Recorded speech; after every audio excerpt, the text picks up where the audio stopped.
Vale a pena,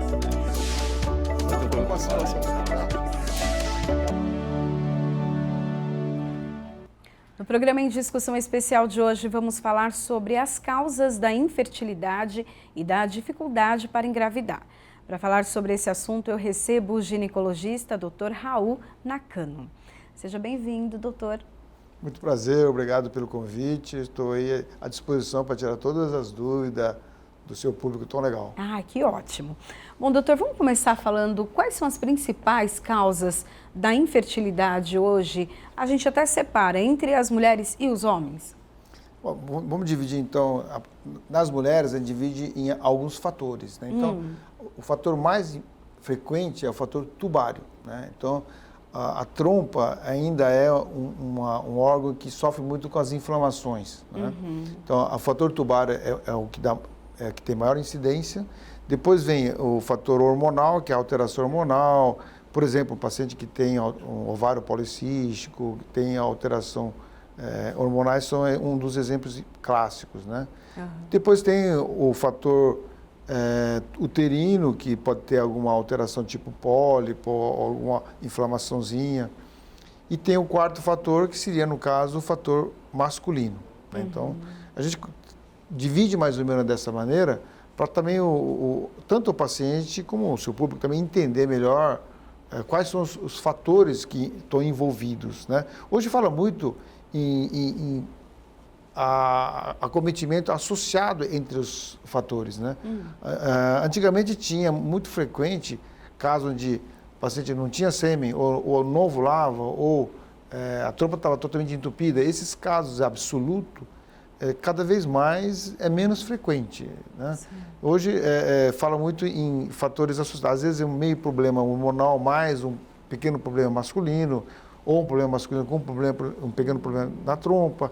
Então, as associações são mais frequentes no dia a dia. Quando que a mulher percebe que tem alguma coisa errada, que ela realmente está com uma dificuldade, depois de quanto tempo ali tentando engravidar, e ela fala, não, agora eu preciso procurar um médico especialista, porque tem alguma coisinha errada? Então vamos começar pela definição, né? Quando é que a gente define? Quando é que a gente sabe que a pessoa tem infertilidade, ou o casal tem infertilidade, né? Então, passou um ano, você não evitou e não teve gravidez com sucesso, porque aborto é uma gravidez, mas sem sucesso, né? Então, não teve aborto e não teve, não engravidou, mas não teve sucesso. Depois de um ano, se você não conseguir nenhum sucesso, está definido a infertilidade. A pessoa pode ter menstruação desregulada, pode ter cólica ou não ter cólica, isso não define a presença ou não de infertilidade. Então, a definição, volto a falar, que é temporal, depende de um ano, e se depois de um ano não engravidar, essa paciente tem que procurar um profissional que possa ajudar esse casal. Pode ser um ginecologista ou um urologista, mas de qualquer forma, tem que procurar um especialista para poder saber de onde vem a causa. Né? Quais são os principais problemas que acontecem nas trompas, né? O senhor falou que é um dos motivos da infertilidade. O mais frequente é o processo inflamatório mesmo. E desse processo inflamatório, o mais frequente é o que a gente chama de infecção ascendente. Queira ou não queira, as mulheres, depois que começam a ter relação, tal, pode ter um corrimento vaginal, um escorrimento, às vezes amarelado, às vezes esverdeado. Esse escorrimento, às vezes, pode favorecer a subida da bactéria pelo útero e depois chegando na trompa. Isso é a causa mais frequente de processo inflamatório dentro da trompa, né? E aí tem outras causas também. Por exemplo, uma paciente que teve um aborto ou teve uma cirurgia abdominal, então teve que mexer a barriga, pode ter uma inflamação por outras causas não infecciosas, né? Existe também uma outra causa chamada endometriose, que é uma doença também que não é infecciosa, que pode também acometer e levar a um processo inflamatório. Então, esses são os principais motivos pelo qual a trompa pode estar inflamada. Nesse caso, tem que fazer cirurgia, tratamento, o que faz? Se a paciente tiver uma inflamação leve, a gente talvez não necessite, mas se for uma inflamação intensa, tanto pode fazer uma intervenção cirúrgica via laparoscopia, né? E numa circunstância mais, vamos dizer, intensa, ou se a paciente já atinge uma idade que hoje considera em torno de 35 anos ou mais, talvez já tentar um tratamento mais incisivo, tipo fertilização, porque a recuperação de uma trompa muito comprometida, a taxa de sucesso é muito baixa. Né? Então, aí vai depender da intensidade do comprometimento e a idade da paciente em questão. Mas no caso até de uma inseminação artificial, daí mesmo que ela tenha esse problema nas trompas, consegue ali fazer o procedimento ou primeiro tem que fazer o tratamento, depois o procedimento? Isso. Você falou em inseminação artificial, né? Se a trompa está muito comprometida, a gente já indicaria a fertilização, que é um estágio seguinte da inseminação. Entendi. Tá? A gente não utiliza a trompa e faria o procedimento chamado fertilização, onde pega-se o óvulo, o sêmen e deixa cultivado na incubadora e não usa a trompa e coloca o embrião dentro do útero. Então, essa é uma circunstância mais extrema, quando a trompa está muito comprometida e não compensa fazer a recuperação. Né? É uma indicação em que pula-se a etapa da inseminação. É comum entre as mulheres esse tipo de problema? Então, a causa tubária, que no caso da inflamação, é a causa mais frequente. Né? E aí, se o comprometimento é de moderada a intensa, a tendência é tentar um tratamento que não necessite de fazer uma recuperação, já ir direto uma fertilização. Então, dependendo do grau do comprometimento, a fertilização passa a ser imperativo. Né? No passado, como a taxa de gravidez, no passado que eu digo há 20, 30 anos atrás, a taxa de gravidez numa fertilização ainda era 1/3, 1/4 mais ou menos do que a gente atinge hoje. Então, na época, a fertilização não era a primeira escolha, a cirurgia sempre era a primeira escolha. Mas com o tempo, como a fertilização barateou o custo e aumentou a eficiência, foi substituindo gradativamente o procedimento cirúrgico, né? Que não está totalmente desindicado, mas há uma tendência de passar por esse lado porque é menos invasivo, é menos traumático e a taxa de sucesso hoje é maior com um custo menor se for comparar há 20, 30 anos atrás. O senhor falou que uma das causas é a questão do vírus, né, das bactérias. Né? E tem como evitar, a mulher pode evitar esse tipo de situação? Uma coisa muito interessante é a epidemiologia. As infecções tubárias é muito mais frequente no terceiro mundo. Né? E no primeiro mundo, as infecções tubárias é menor causa. Tanto é que a causa mais frequente de infertilidade no primeiro mundo é fator hormonal e não é fator tubário. Então, assim, existe uma diferença. E por quê? Porque nos países do primeiro mundo, a parte infectocontagiosa é mais, vamos dizer, frequente, né? E aí, possivelmente, isso reflete num grau maior de infecção e isso, se tem mais infecção genital, o risco dessa infecção atingir a trompa é maior. Né? Então, tem esse lado epidemiológico que é interessante. Nos países do terceiro mundo, o risco de ter uma infecção tubária e um fator tubário presente é maior. Mas isso tem a ver com baixa imunidade, alimentação, estilo de vida? Olha, é o seguinte, falando de maneira bem simples, no terceiro mundo, as condições de higiene, de sanitária, é diferente. É só olhar os países do primeiro mundo, as cidades que têm o esgoto, o encanamento, é muito melhor. E o o hábito, né, é diferente. E nos países do terceiro mundo tem muitas cidades que não tem, o encanamento é precário, então a infecção é muito mais frequente. Né? Eu acho que as condições ambientais, nesse sentido, eu acho que favorecem uma infecção não só dessa área, mas também infecção outras, como diarreia, pneumonia, outras coisas que dependem de um saneamento básico adequado. Né? A endometriose, ela é muito comum, né? Por que isso acontece? A palavra comum, na verdade, assim, as pessoas acho que não mudaram muito. Primeiro que as mulheres estão casando cada vez mais tarde, né? Isso faz com que as mulheres favoreça que a endometriose se persista. Por quê?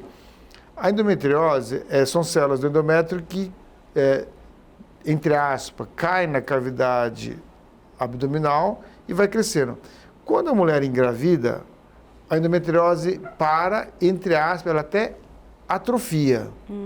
Então, se ela engravida com seus 20 e poucos anos de idade, a endometriose iria desenvolver, só que ela engravida. Aí passa 2, 3 anos, engravida de novo, ela regride de novo. Então, ela vai só manifestar depois que tiver sua prole, depois que tiver seus filhos. Né? Entendi. As mulheres hoje modernas, elas estão casando mais tarde, estão tendo filho mais tarde, teoricamente depois dos 30, 35. Então está dando tempo dessa endometriose que no passado nossos avós não deixavam manifestar porque elas tinham gravidez já depois da adolescência. Cedo, Agora não, se manifesta mais, né? Então, assim, eu acho que não houve uma mudança da doença, acho que houve uma mudança do comportamento das pessoas. Hoje as mulheres casam tarde, têm filho tarde, dá tempo da endometriose manifestar. Então, esse seria, acho que, o principal motivo pelo qual fala-se mais endometriose hoje e não no passado. Né? Mudou-se o comportamento. Né? As pessoas mudaram o comportamento. Do mesmo jeito que as mulheres hoje estão casando mais tarde, tentando ter filho mais tarde. Algumas nem têm filhos e estão querendo guardar os óvulos para, depois de ter investido na sua carreira profissional, ter filho mais para frente. Né? Então, está havendo uma mudança de comportamento e isso faz com que manifeste algumas patologias que antes não apareciam. Né? No caso do homem, é comum que o homem tenha essa questão da infertilidade? Vem aumentando nos últimos anos? Tem um fator para isso? É interessante essa pergunta, porque se você colocar 100 casais que não conseguem engravidar, você vai entender que assim, quase que a metade dos fatores envolvidos é fator masculino. Então eu diria que se tiver 100 pessoas, 40% a 45% dos casais, o fator masculino está presente. E 55%, mais ou menos, a 60% é fator feminino. Então, assim, quase que é meio a meio. Né? O fator masculino é frequente em torno nessa circunstância, mas existe uma tendência secular. Nos últimos 100, 200 anos, a qualidade do sêmen está tendo mudança. Então, se você for analisar o espermograma de 200 anos atrás, de 150 anos atrás, houve uma mudança. De 150 para 100 anos atrás, houve uma mudança. Então, tem uma tendência de queda na qualidade desses espermatozoides. Então, assim, acredita-se que também há uma influência ambiental.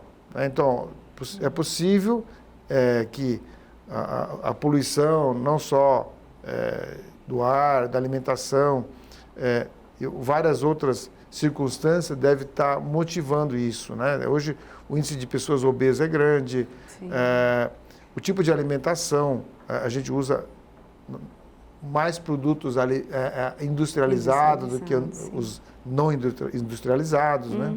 Então, há uma mudança também aí comportamental e acredita que isso possa também estar interferindo no conjunto. Né? Aqui dentro a gente tem bastante câmeras, magnetismo. No escritório, você senta do lado do computador, do telefone. Celulares, né? Então, tem várias outras coisas que também podem estar influenciando, além da alimentação, da respiração, né?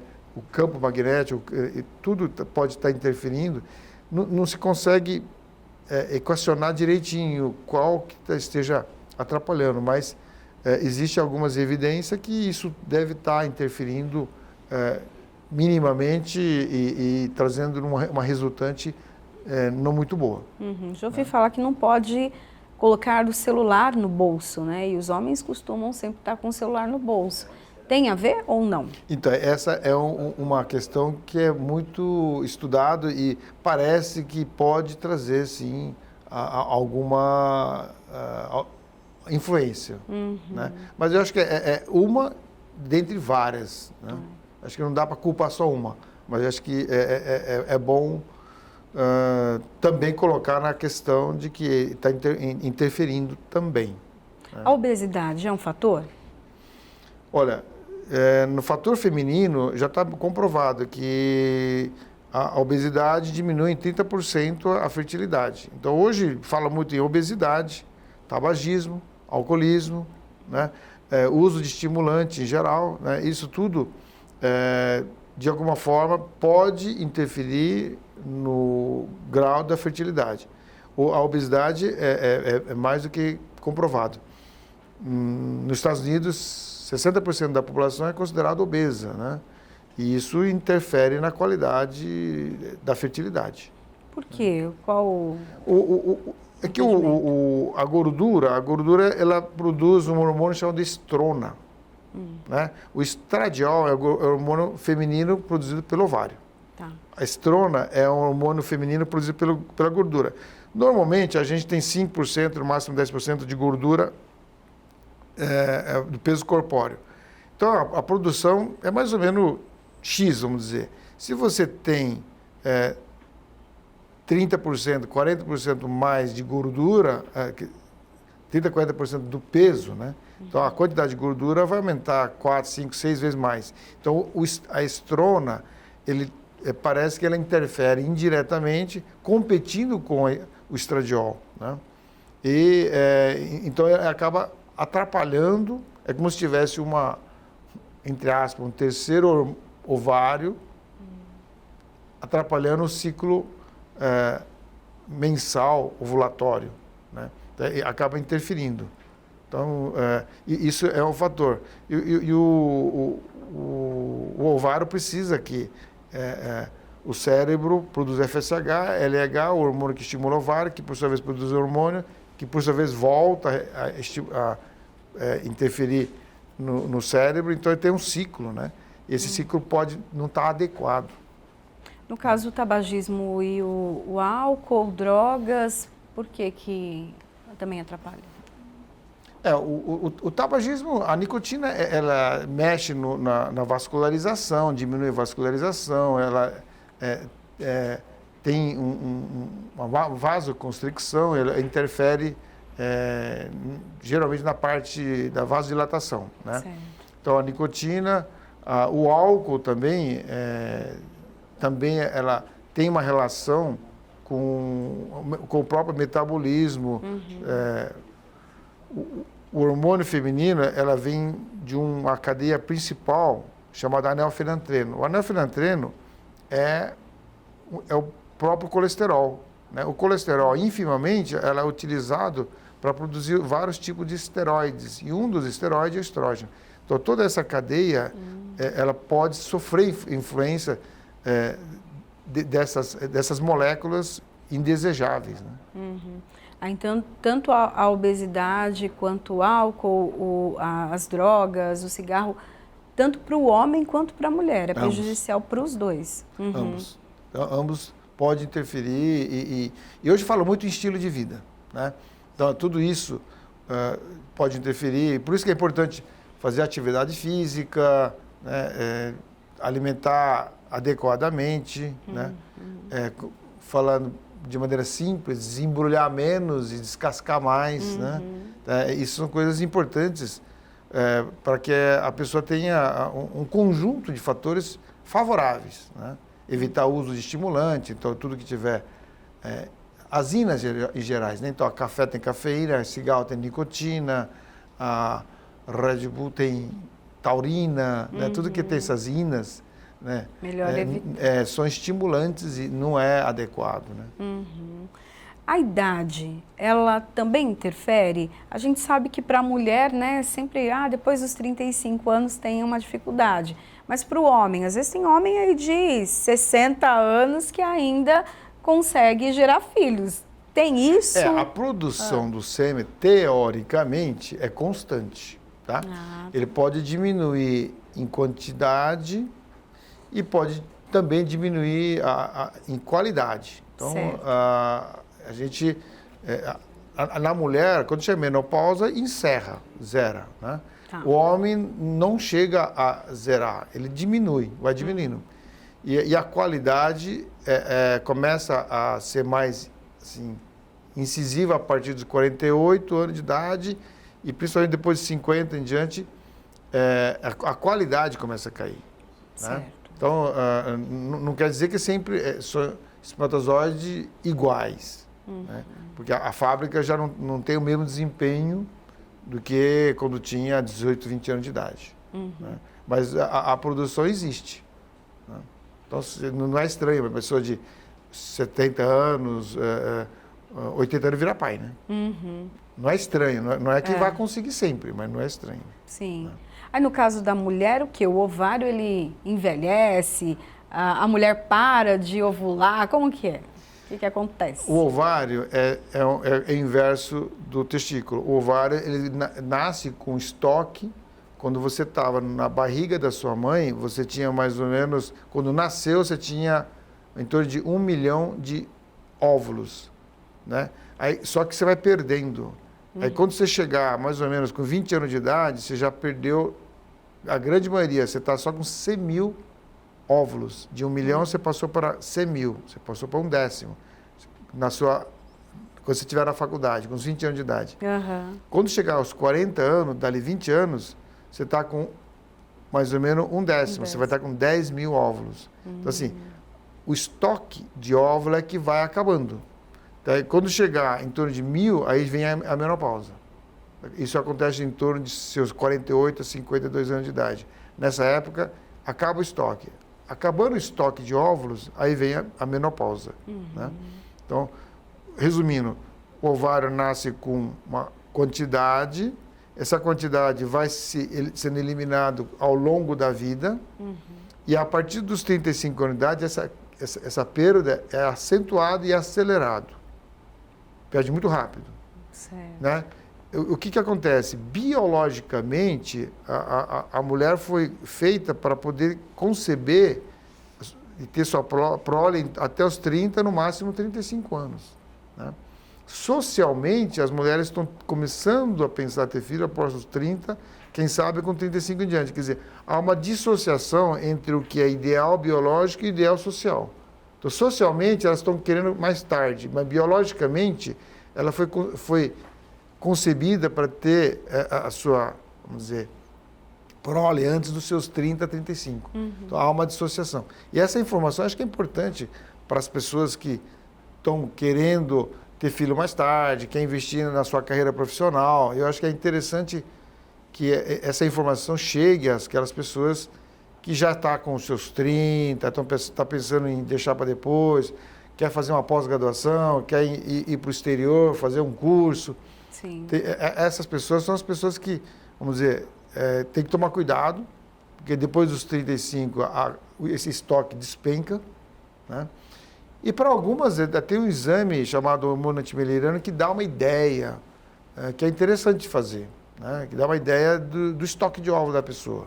Né? Não é absoluto, mas acho que quem está com essa ideia de tentar postergar a sua fertilidade, é interessante deixar fazer esse teste ou conversar mesmo com um especialista da área, ver qual a situação, vamos dizer, de fertilidade dela, como é que seria interessante programar a preservação da fertilidade. Hoje se fala muito em preservação da fertilidade, né? Porque hoje as pessoas estão deixando para depois, estão querendo investir nessa carreira profissional. Sim. E aí acaba chegando 35 anos de idade, ela ainda não terminou talvez o propósito profissional e ela não quer interromper a sua carreira. Sim. Então muitas vezes para ela seria interessante postergar, né?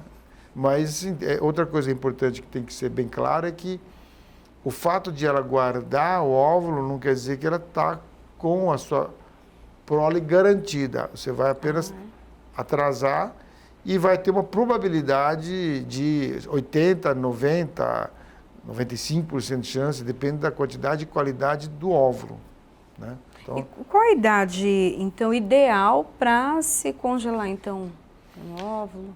Falando de maneira bem simples, não deixar para depois dos 35. Depois dos 35 até pode, mas a qualidade começa a cair, né? Então tem uma tabela aí que mostra que assim, que paciente com menos de 35, as chances de você conseguir uma gravidez guardando 16, 20 óvulos é razoável, é próximo de 80%, 90% de chance de você conseguir uma gravidez. Agora, a partir dos 35, essa taxa começa a cair muito rapidamente. Então, não é interessante guardar depois dos 35, porque você vai ter que guardar mais óvulos para ter as mesmas chances. Esse é um referencial.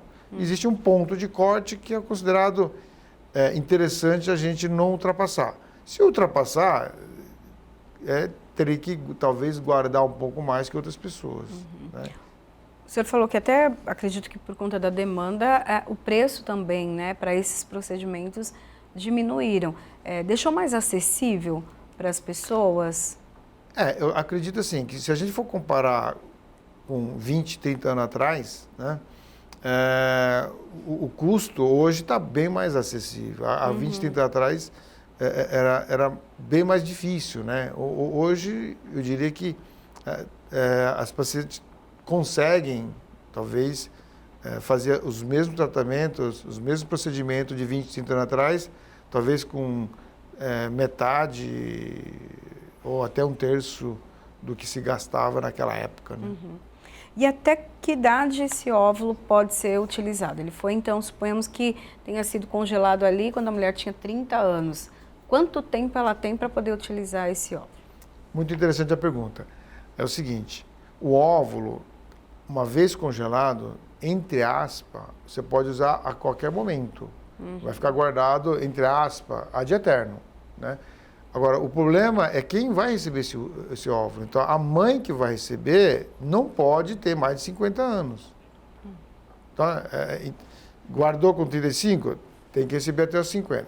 Guardou com 30, tem que receber até 50. Então, assim, o tempo vai depender da idade da mãe quando for receber. Então, pode receber com 5, 10, 15 anos. Por que não depois de 50? É que o risco materno passa a ser elevado. Então, assim, o risco de pressão alta na gravidez, diabetes na gravidez, os riscos de prematuridade, o risco da própria criança ter problema no pré-natal e no parto,